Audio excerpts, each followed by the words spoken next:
I'm investigative journalist Molly Barrows. For years, I've covered the stories that made headlines in Northwest Florida and all along the Gulf Coast. Murders, missing persons, and mysteries of all kinds. These cases are far from over for many victims because the full story has yet to surface. Join me for Gulf Coast Confidential, where I dive into the saltier side of the South and expose the lies, greed, and corruption that often weighs down the truth. It's time to turn the tide and get a shot at justice. Hey y'all, I'm Molly Barrows, and welcome to the Gulf Coast Confidential podcast, where we cover some of the most scandalous crimes and cases that bubble up in Northwest Florida and all over the place. There's no shortage of what the Feezy cases. And joining me now, as always, is Pam Hill. She's a pharmacist and an advocate for victims. She's experienced violent crime in her own life, and because of that, brings a unique and valuable perspective to a lot of the cases that we talk about here on Gulf Coast Confidential. Well, today's episode is called Heartless Hollywood Murder-Suicide. This is the story of Phil and Brynn Hartman. Now, this happened back in 1998. You may remember, if you were around back then, Brynn shot and killed Phil in his bed while he was sleeping, leaving their two children parentless, if you will. I think they were taken in by family, but a super tragic and just shocking case. I think I was 25 at the time that happened, and I was busy living my life and doing other things. I just remember, though, being a fan of SNL, Saturday Night Live, and watching Phil on there, and just he was great in everything that he did, the likable everyman kind of character. I couldn't believe it, and I thought, what is up with these men liking the crazy gals, I don't know, but they do. But and I didn't realize, I guess I just assumed that there was some sort of mental illness there and drug addiction, and I really knew nothing about it is the reason I even bring it all up. I guess because I was busy living my life and just doing my own thing. But, now that we dive into these cases and I get a chance to really kind of explore the details, this is so tragic. I mean, it is a domestic violence case at its heart that happens in communities anywhere people are. Right. But this was just so horrifying to me because the kids were in there and how she did it. So these are some of the details that we're going to get into this episode. So I'm glad you suggested this, Pam, because I think I learned a lot looking it over, and I know you know even more. Yeah. Well, I learned a lot, too, on this when I was not 25. I was over 25. 29! Yeah, that's it, 26. And I was in Tuscaloosa, Alabama. And they say that people remember where they were when learned this about Phil Hartman, like we did, like with, say, JFK Jr. and John Lennon and all that kind of stuff. And I think that's true because Saturday Night Live used to be the best. Oh, gosh, yes. I love Chevy Chase, Dan Aykroyd, John Belushi. Oh, definitely, yes. Yeah. Gilda Radner. Right. And so Phil Hartman, he was there during like the heyday of it. And actually his nickname on SNL was The Glue because he kept everybody together because we're going to find out he kind of had a different way. He wasn't your typical movie star. And this isn't your typical domestic violence either. This has got a little twist to it. Interesting. So Phil Hartman, he grew up with 7 brothers and sisters, so he was in the middle. From Canada originally, I read. Gentle, no conflict Canada. And we'll see that this comes about later. All but a Mountie he was. Right, yeah. And he was just easygoing. And he had that, where he could throw the sounds back in his voice. They said he could do like 87 characters. Wow. And I was like, I can't even think of 87 things on a list, like apple, orange, pen, pencil, and then he could pull that person up. So even if he's doing Popeye, for example, he has to think, what does Popeye sound like? So he was a smart guy. What I am. That's right. So when he grew up like that, he had a special needs sister. So his mom had to take care of the sister a lot because they tried to put her in a facility and that didn't work out. And his dad had to work all the time. So he just learned, when he was lonely, he just kind of made up his own characters. Very nice. Yeah. So he obviously gifted, though, very talented. Definitely, yeah. And he went to college and he learned to be a graphic artist, and he designed a lot of the album covers back in the day, when we had for albums. bands. Oh, yeah. I read that. I thought, wow, this is so cool. And apparently he was very successful at it. And had a lot of credits to his name with that graphic artistry. He did. And then ended up in joining a comedy troupe. Yeah. I think it's called some sort of underlings or groundlings or something. The groundlings. Yeah, I know. yeah. I was thinking it's a G word too. But yeah, and then he made some connections. And this was all a little bit before my time. Yeah. You know, Yeah, that all was before your time. It was right on time for me. Yeah. So I saw it all. But yeah, and then he was part of the whole Pee Wee Herman character development too, which I couldn't believe. Yeah, we're going way back with that craziness. Pee Wee Herman or Paul Reubens and he were friends. And so Phil would write, he could look at things a little different. Paul Reubens is going to look at things like Paul Reubens is. You know, when you see that man separate from Pee Wee Herman, you're like, oh, he's a scary story too. And that's a story for another time. But Phil Hartman and him, they would write for the Pee Wee Herman show. And he'd be one of the characters on there like Captain Carl or something like and I that. didn't realize he'd been on that show. I would think I was just right at the beginning of high school when that show was popular. Yeah. And I was not the biggest fan. I just figured it was because I was a little too old for it. But maybe it was funny. I don't know that it was my sense of humor. It was silly. I mean, you got this guy acting like he's on a tight wire doing the big shoe dance and stuff. I mean, you know, I'm easily amused, but even Bird of the day. That's like the thing that always goes through my head. Yeah. So even somebody like me that's easily amused, I was like, I'm tired. It's a little trippy for me. Right. I better go do my homework. Right. Yeah. So he was helping him write, but he had done his graphic designs. He had even helped the band. He was a roadie for a while. He liked that. He just liked trying different things. All things creative, likes that artistry scene. So, and they would have him along to do the graphic artist type things and the merch. This was before merch was a thing. So he helped him with that. So, I mean, kind of he was in the beginning of merch making. Very cool. So he was successful in his own right. And it seemed like anything he jumped into, he did really well at. And so he gets into comedy, starts making these connections, doing so well. One thing leads to another, and he ends up getting tapped for SNL. I think he was in a number of movies as well. And that, you know, when I was reading up on all the great things that people had to say about him, his coworkers and those that worked with him, they said that he could take on any role and just basically morph into it. Like you talked about all the different characters he would develop, but instead of just although these characters were unique, they were also all relatable. That he had this everyman sort of likable, schmarmy way of delivering lines, and that it was funny but also safe at the same time. Yeah. Like a leading man. I think he could do Clinton and Reagan and some others. And but what I liked about his voice was distinctive. You could tell when he was in a skit. And I always liked him because like I said, he was safe. But when he was a writer for Pee Wee Herman, somebody came up to him and said, "Hey, you want to help us write something for Pee Wee? We're going to call it Pee Wee's Big Adventure." Remember that movie? Yes. Okay. Was that the one where the pet shop caught on fire? And he came out screaming with handfuls of snakes. I thought that was hilarious. Yeah. He did so that's snakes. Pee Wee. Yes. All right. So he's doing all that. And you got to remember, too, Phil Hartman was around Cheech and Chong and Dana Carvey. That's what I mean. That was that whole era. Yeah. So a lot of that going on. And he just kind of enjoyed that more than, I guess, fame. Yes, and perhaps even more so than being married. Yeah. Well, yeah, let's start there. But yeah, so he has this skyrocketing career in the entertainment business, seems to be struggling a little bit in the romance department. Several marriages. The first couple were fairly short-lived. But, you know, like we talked about in interviews with his second wife, she seemed to be what he called the soulmate, and she had some sweet things to say about him. But one of the points that I felt like she made when I was reading her comments about him was that he was a very creative person, that there were two different individuals almost, that there was the part that was that could be the extrovert, that could perform, that could create all these amazing characters, that loved to entertain.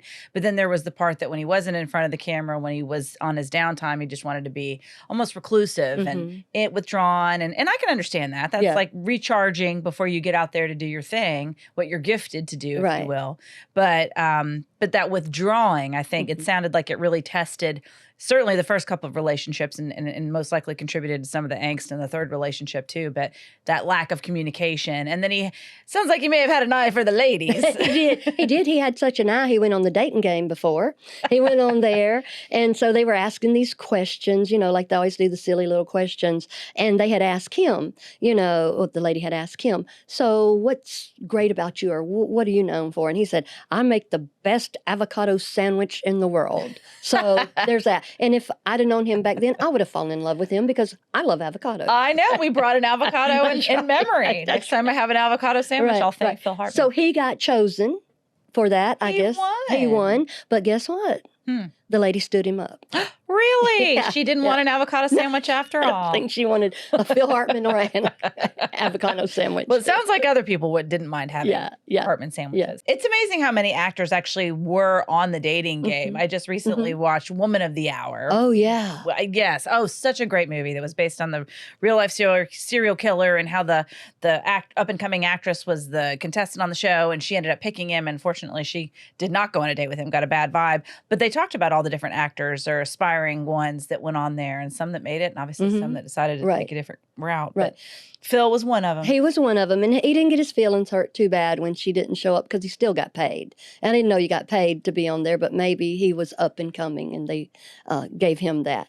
But, so he's basically this good old guy just floating around here. Being talented, having doors open. Yeah, dating game, marrying up women. His first wife's name was Gretchen. His second wife's name was Lisa.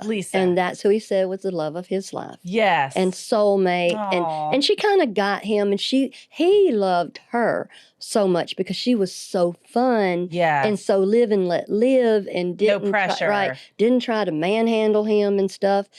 But he had to keep on with the wandering eye. And so I guess that came to a halt. It's hard for women. Yeah. I can imagine living with that. I mean, it's one thing to do it once or twice. It's another if they're doing it all the time. Right. And, it's just, I can see why she would not want to be exposed to that all the time. Well, so then after he was not with Lisa anymore, he met someone named Brynn. Yeah, because it was not too terribly long after that. They were set up on a blind date, I read, and she'd had addiction issues, but she had been clean and sober at that time, and they hit it off. Right. And he liked her because she was beautiful. She was, I think, a swimsuit model before, and she was fun. But he also hung around with Elvira, Mistress of the Dark. That's hilarious. I know, he did. And her real name's Cassandra. I love her. She's pretty fabulous. Yeah, and she's pretty honest because she told Phil Hartman, she said, I don't usually tell you what to do in your life and tell you when I don't like someone. But he's like, she's bad news. Woo, he should have listened. Yes, he should have.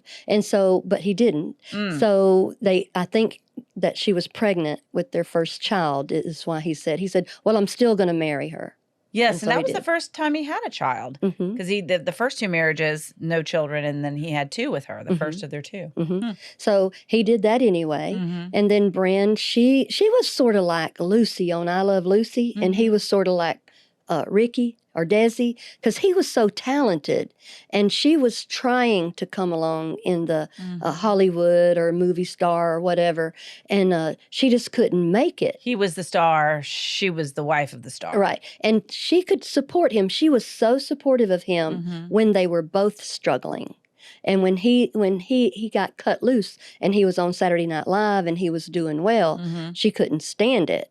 And so she started, basically talking down to him and telling him, well, you're not all that great and what have you. And trying to glom onto him as well. Yeah. You told me an interesting story about, because you remember the cold opens that they would do for SNL, and it's always those, candid scenes in the city of whichever performer it is. Oh, you caught me on the subway. Oh, I'm here eating spaghetti at Rico's restaurant or whatever, but like when the scene with him was, she kept trying to camera hog. Yeah. He had to keep, she made him keep asking the producers of Saturday Night Live to put her in skits and put her somewhere. And they said, well, see, there's one problem. She's not funny.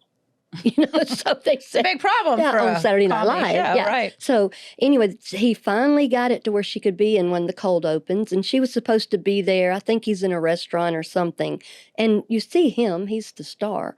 Well, they had to keep scolding her because she kept turning toward the camera and looking like that. And nobody's going to notice that. Right. You're an extra. Stop that. So she was like Lucy did with Ricky all the time. But not funny, likable, or lovable. Just obnoxious and in the way. Right. And so Meaty. she would go into Saturday Night Live too, and if she didn't like what Phil was doing, or if she didn't think he was trying hard enough, and this is what I learned through all this, reading on all this, he was just living in hell with her, in my opinion. She was constantly nagging him, it sounds like, or just the emotional roller coaster. And then the addiction issues. My Lord, he didn't probably know what to expect from one day to the next. And embarrassing her. Plus, their personalities were like 180 different. He was non-confrontational, live and let live, kind of stood back. Even though he was the star, he didn't have to be the star. And she was angry and bitter and revengeful. Feeling owed. Yeah, and definitely. And she thought she was the prettiest thing since, ever on the planet Earth, but that was a time in Hollywood where tall blondes were a dime a dozen. Right. So I imagine it's kind of still that way.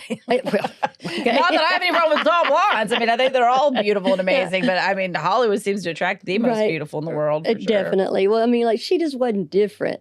Right, exactly. So she didn't like what he was doing, wasn't doing it fast enough, getting her star on the rise. And so sometimes she would come into the table reads at Saturday Night Live, and she would go in there. Stupid for letting her do that. Not to say bad things about the dead, but I mean, stupid's not the right word. That was just not good thinking. I mean, that's not good to your coworkers either. Right. Well, see, that's his personality, though. He would not confront anybody. This is what got him killed. Yeah. There's no conflict. I'm not going to mix it up with anybody. And that's frustrating, even if you're not a homicidal maniac. Even if you're just a regular woman who's trying to communicate with her man, and this guy's like, oh, I'm sorry, I'm going to have to withdraw into my little Timmy the Turtle shell, and I will not, discuss or communicate. So I can see on just a normal level that might be frustrating, but to this wackadoo, it sounds like it really put her over the edge. Well, he would go to sleep. That was an escape mechanism and a coping mechanism for him.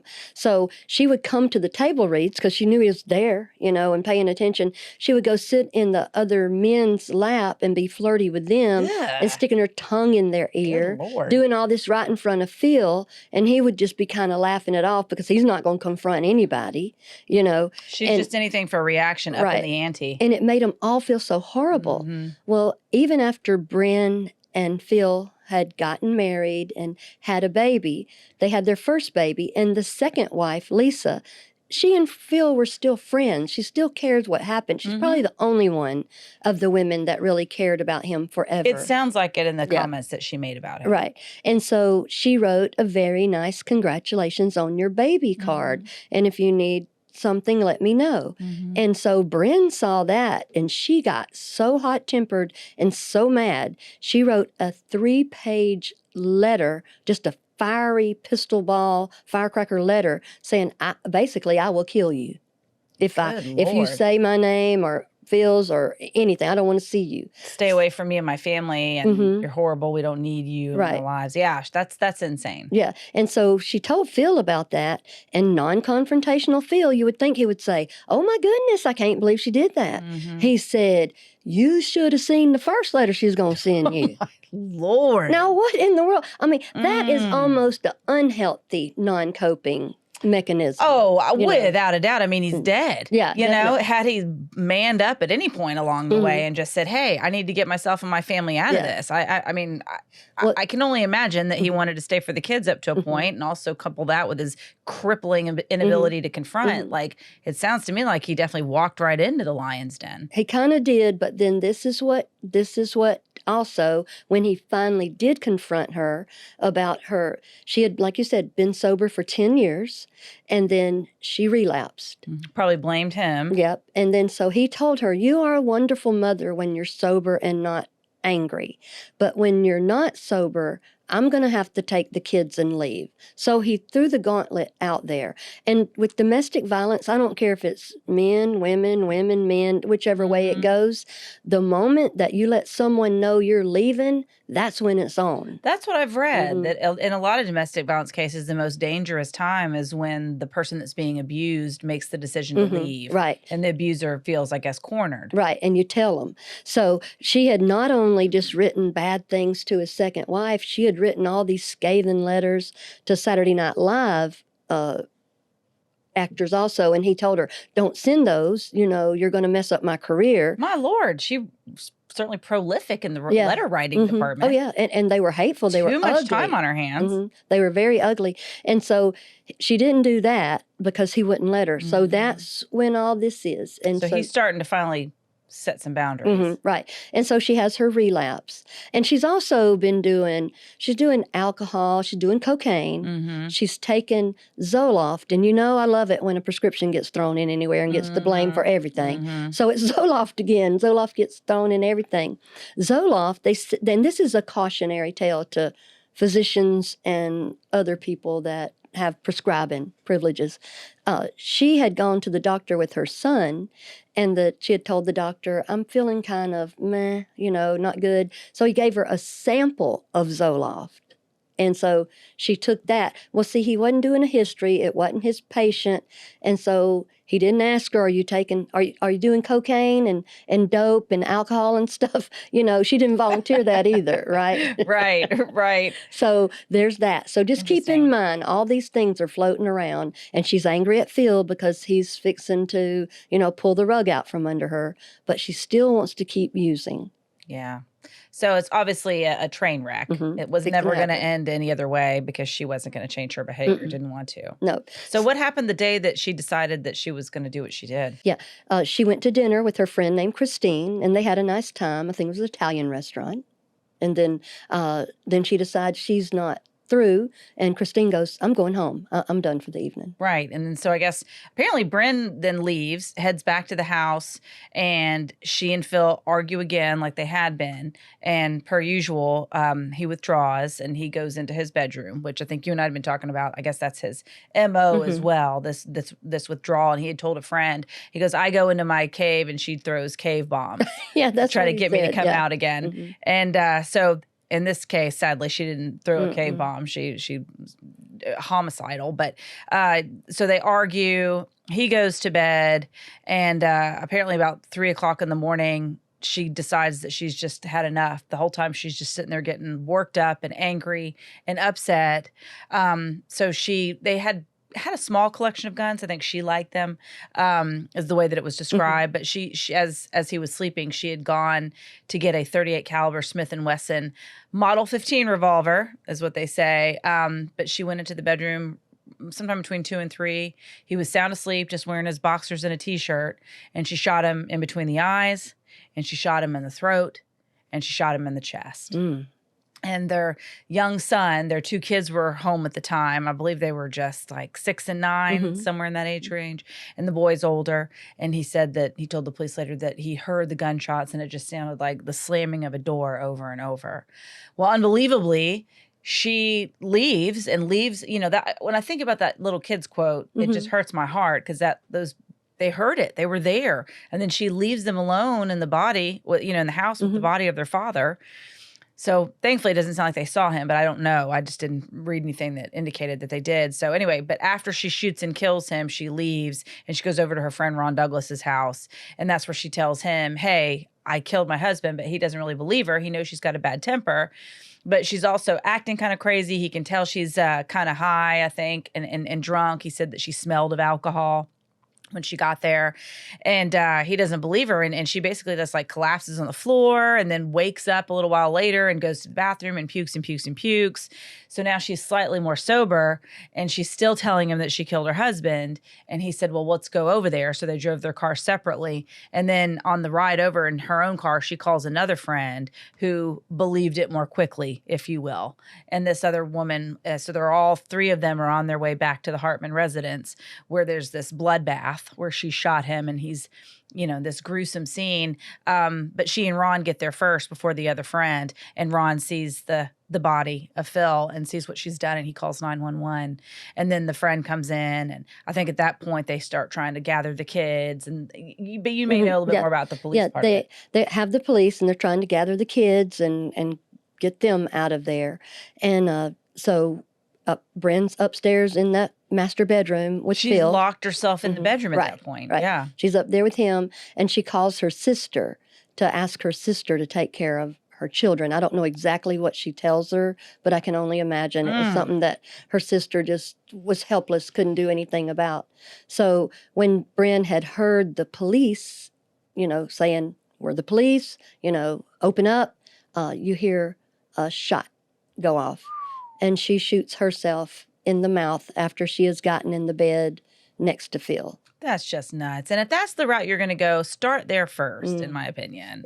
I don't want it to happen at all. I wish none of that had happened. But if you're going to take out the father of your children, why not just, and then go ahead and take yourself out? Like, he didn't deserve that. And they said that Phil Hartman's brother had found out that Brynn had relapsed and that she had done cocaine and alcohol and Zoloft. And he had compassion for her in and of that moment, because he knew that she didn't know what she was doing. Even though she had that fiery temper and personality, he had enough compassion to separate that. And, they had also said that, this bunch that they ran around with, even though this was a fun bunch and everything, somebody in that bunch named Andy Dick, and he's pretty popular and people know him, they blame him for giving Brynn the cocaine that started her relapse again. Right. Yeah, I know. He doesn't have the best reputation. But, it's interesting. I remember even going back to Judy Garland, who battled with addiction as well. There was a book that was written, and I think she wrote it or had somebody else write it about her life, and she blamed some songwriter for reintroducing her. Part of that just makes me think they're looking for somebody to sue or to blame. She still took it, accepted it. But it is, if somebody does knowingly give an addict or somebody, something that they know is harmful to them, that's shameful and disgraceful on a million levels. And Andy Dick is certainly not the most lovable person. He's kind of something else. Well, they said John Lovitz banged his head on a bar somewhere because he was mad at him. Yeah. And so, really, with addiction and the disease of people using and misusing substances and stuff, it is cruel to tempt that person or to hand it back to them. And it's a disease. If it happened, because I don't know that they know for sure Andy Dick did that. Somebody did. Yeah. Even if it was her. Right. Because relapse is part of the disease of addiction. Right. It doesn't have to happen, but it can happen. And the fact that the Zoloft was in there too, and that's like, again, we're looking for something or someone to blame. The Zoloft was in there, and that's made by Pfizer. Pfizer decided, let's just settle a little $100,000 lawsuit to get this going over with, because A, it was provided as a sample, and B, nobody took a patient history, and she didn't have to declare that she was on other medications. And then I think she may have had it as a prescription thereafter also. So, that's why we have to be careful, even as pharmacists. You can't just refill a prescription. People go, well, just refill it. I got refills. And you're like, well, the time's run out, know? And they're like, well, I've been taking it 100 years. I don't know what your problem is. Well, it's just the law. There's a pesky little thing called the federal law that you have to follow. So, it was all just a big mess. And then I got to thinking, the Simpsons was something that Phil Hartman was real good at too. I thought about that, thinking about that, because Bart Simpson, I loved that when that first came out. Yes, yeah. And I think they did a tribute to him. A lot of shows did. They did. After he passed. It was amazing, just the outpouring of support and all the people that loved him. And going back to your point about John Lovitz, he was on SNL with him and he was a friend. He's the one that accused Andy Dick of reintroducing Brynn to cocaine and blaming him. And apparently Andy Dick just sort of egged him on in that. And then they run into each other years later, and he's claiming that he does. John's like, I don't blame you anymore for Phil's death. And he was like, well, that's fine. I put the Phil Hartman hex on you. You're the next to die. Oh my God. And apparently that's when the whole incident at the bar, and then he threw him out. Oh my goodness. Yeah, or maybe it was the following year. Yeah, at another comedy club they had it. Yet that was the third run in was when he got slammed into the bar.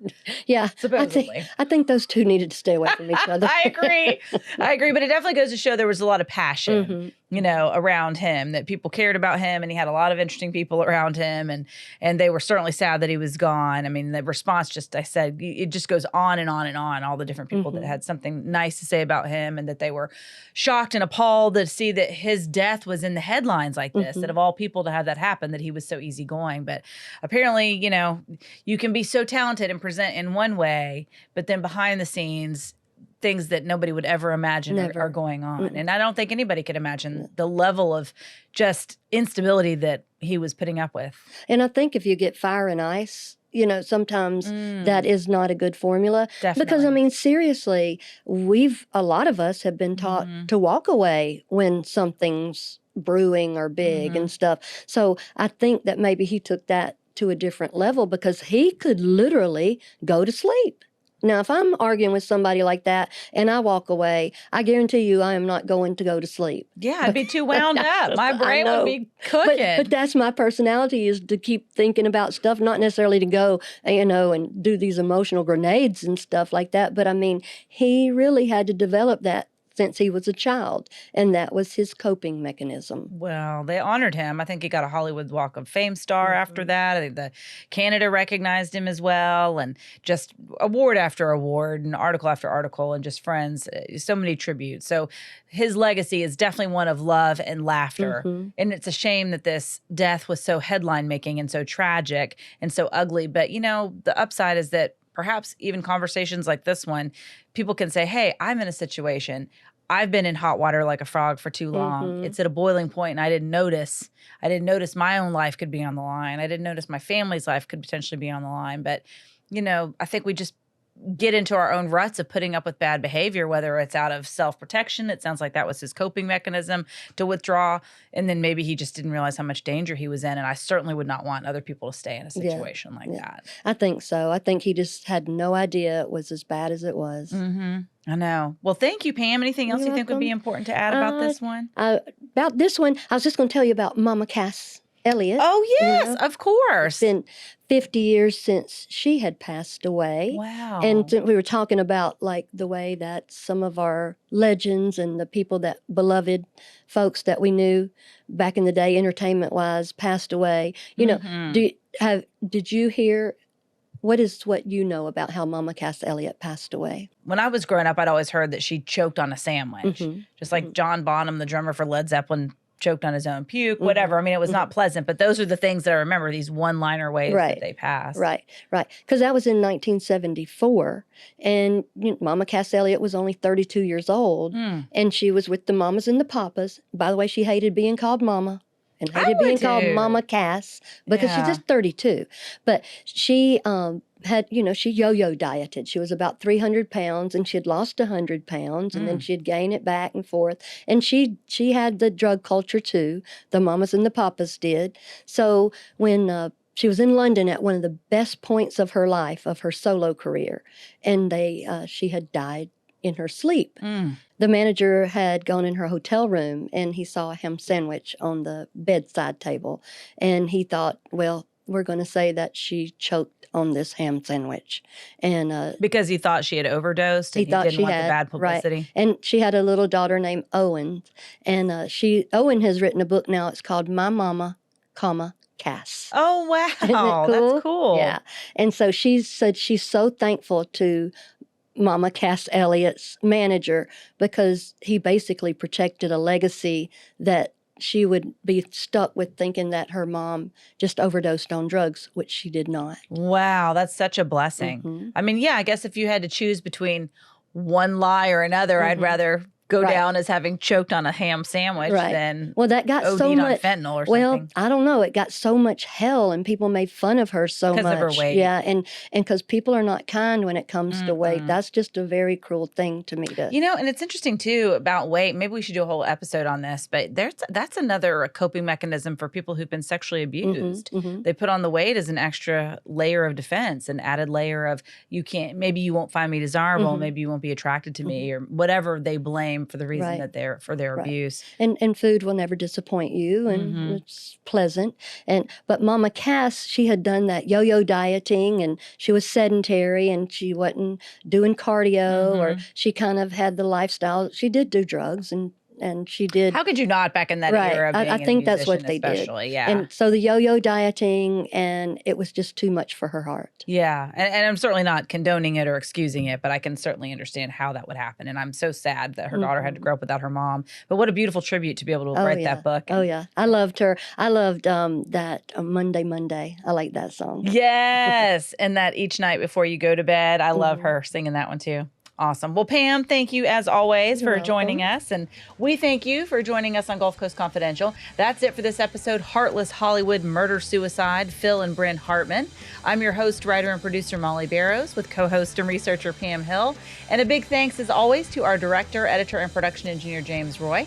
Remember, you can listen to more of our Gulf Coast Confidential conversations wherever you listen to your favorite podcast. And you can also watch on the Gulf Coast Confidential YouTube channel. Just don't forget to like and subscribe, y'all. We'll see you next time.